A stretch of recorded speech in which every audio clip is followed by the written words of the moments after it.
Okay, when I tell you we went to a dozen places looking for this drink, I am not exaggerating. You kind of have to look for it a little bit if you want wine from the Azores when you come here. It's not sweet at all. It's still hoppy, but it has that passion fruit flavor in it. Really good. I like it. Cheers, or as we say in Portugal, saúde.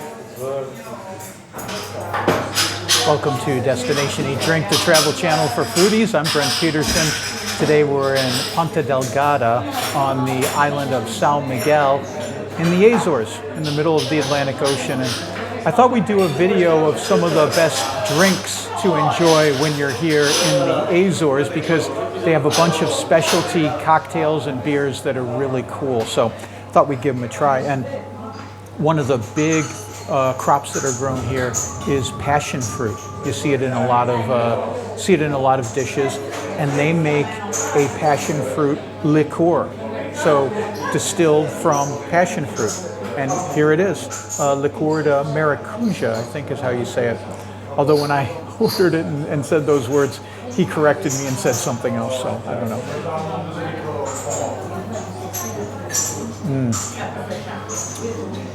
So generally, I don't drink distilled spirits straight, like whiskeys and bourbons and tequila and stuff like that. I don't like them straight. It's just it's too much.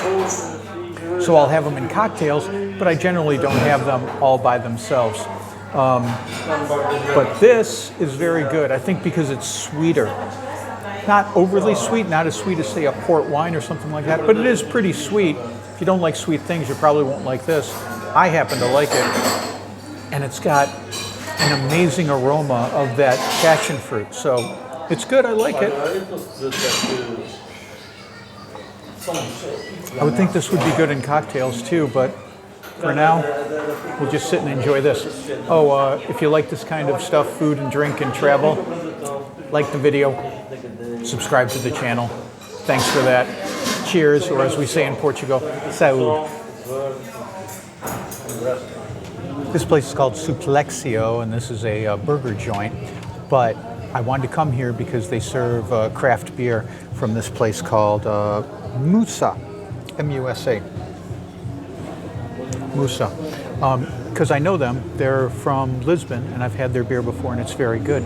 But what I found out was they do a cooperative with that brewery in Lisbon, and they make a lot of the beer here, including this one, which is an IPA with passion fruit. And I hope you can see this.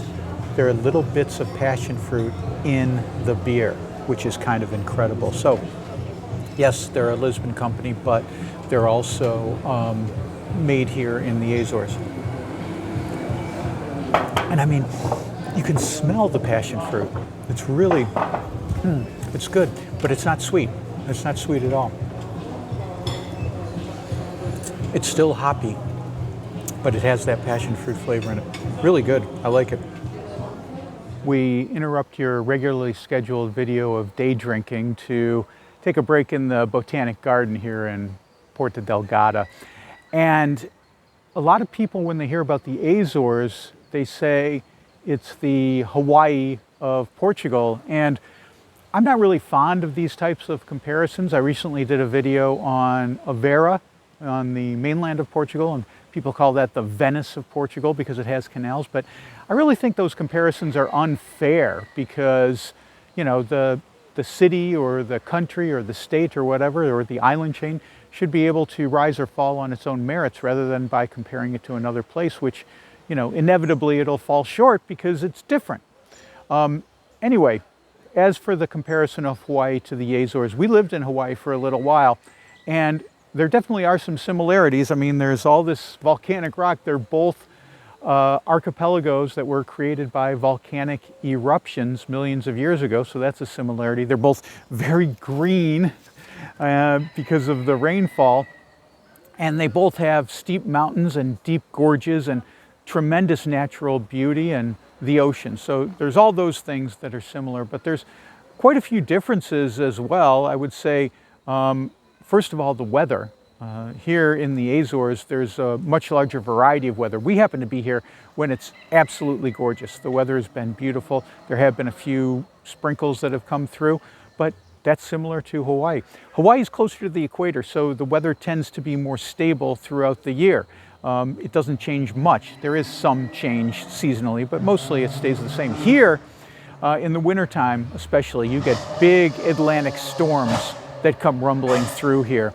And you know, winter is much cooler and much wetter than the summer, so that's one difference. Another one is the cost of living. Well, the prices here have definitely gone up in the Azores. In Hawaii, it's always been very, very expensive because you have the, most of the stuff has to be shipped in. Most of the food and whatnot has to be shipped in. So everything, staples, everything is very, very expensive in Hawaii. And of course, the housing is super, super expensive. For example, when we lived in Hawaii, we were paying almost 3 times as much for an apartment that was half the size of what we got in mainland Portugal. Now, here in the Azores, it might be a little bit more expensive, but I'd say it's pretty comparable to the Lisbon region. So that's one major difference, is the cost of living and also the weather. If you're on the east coast of the US, it's much easier to get to the Azores than it is to Hawaii. Flights are relatively inexpensive, and you know, you can get here and you can stay for relatively less money than you can in Waikiki. It's also much less touristed, especially, I mean, Ponta Delgada, the city itself, yeah, there are tourists here, but you just get out anywhere in the countryside and it is very, it's almost remote, some of these villages. And then you get to some of the other islands, very remote. Waikiki, Honolulu, where we lived, we didn't live in Waikiki, but we lived in Honolulu, very, very crowded. Tons of high rises. We lived in a 50-plus story high rise. You do not see that here in the Azores. And then there's, you know, the difference in the food that you'll get here. You know, this is, for the most part, traditional Portuguese fare, tascas. Now, here in Ponta Delgada, you'll see more American type stuff like pizzerias and hamburger joints and stuff. We just passed by a place that said American coffee shop. So there's places like that. In Honolulu, yes, there's Honolulu food. There's a lot of food trucks. You don't see tons of food trucks here, although you see a couple. So that's a big difference. And like I said, the cost of food is a lot more. And the tourism industry, frankly, is much more robust in Hawaii than it is here in the Azores. So there's a few differences that I've seen, and not that one is better than the other. I like both places. We even lived in Hawaii for a while, so like I mentioned. But the Azores is absolutely gorgeous, and you shouldn't worry about, is it going to be the same as Hawaii? Yeah, there may be parts where you go for a hike and you think, wow, that waterfall just looks like Hawaii, but they're different. Azores is terrific and should be visited. Okay, when I tell you we went to a dozen places looking for this drink, I am not exaggerating. We kept going into places again and again and again, and they kept telling us, no, we don't have this particular liqueur you're looking for. We do have the passion fruit. I'm like, nope, I already had that one. I'm looking for this one. So where do we end up? We ended up where we got the passion fruit liqueur originally. This is Cafe Mascote. And this is a blackberry liqueur called Liqueur de Amora, or Liqueur de Amorish.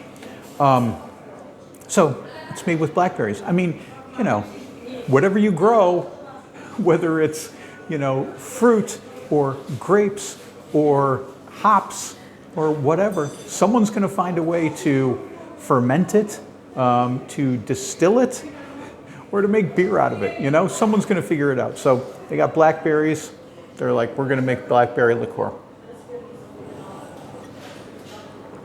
Oh, also fragrant. Remember I said in the passion fruit liqueur that was fragrant? This is also very fragrant. And this one, I'm trying to recall back because it's been quite a while. It's been several hours since I was in here. I know it looks like we were just here.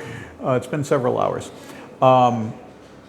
But this seems to me to be less sweet and has a more full flavor profile. Maybe it's because of the blackberries, you know, because the blackberries generally they're sweet, but they have some tartness to them.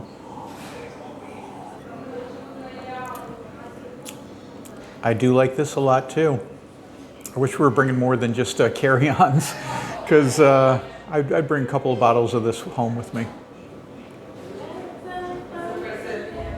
So we can't do a video about drinking in any place in Portugal without talking about wine. So it's a busy, busy night here in Ponta Delgada. So I went in there, went to the bar, tons of people there, and I asked for a glass of white wine, Vino Branco, from the Azores. And he opened up this bottle and poured it out. But I recognized the bottle immediately. It's from our region of Setúbal, Jose Maria Francesco. So this isn't from the Azores, but you know, I know this winery and it's good. And that's not bad. You know, the Azores does produce a little bit of wine, mostly on Pico Island, but what I've found is it's not really that common to see it on wine lists here. You'll see it in some restaurants, you know, they might have one or two maybe, but a lot of places don't have any. So you kind of have to look for it a little bit if you want wine from the Azores when you come here. Anyway, just an observation, and that'll do it for this video. Hope you liked it. If you did, give it the thumbs up and subscribe to the channel. And you can also support me at buymeacoffee.com/destination-eat-drink. I'm Brent Peterson. They got some music going on back here, so I'm going to enjoy that, and I'll see you down the road.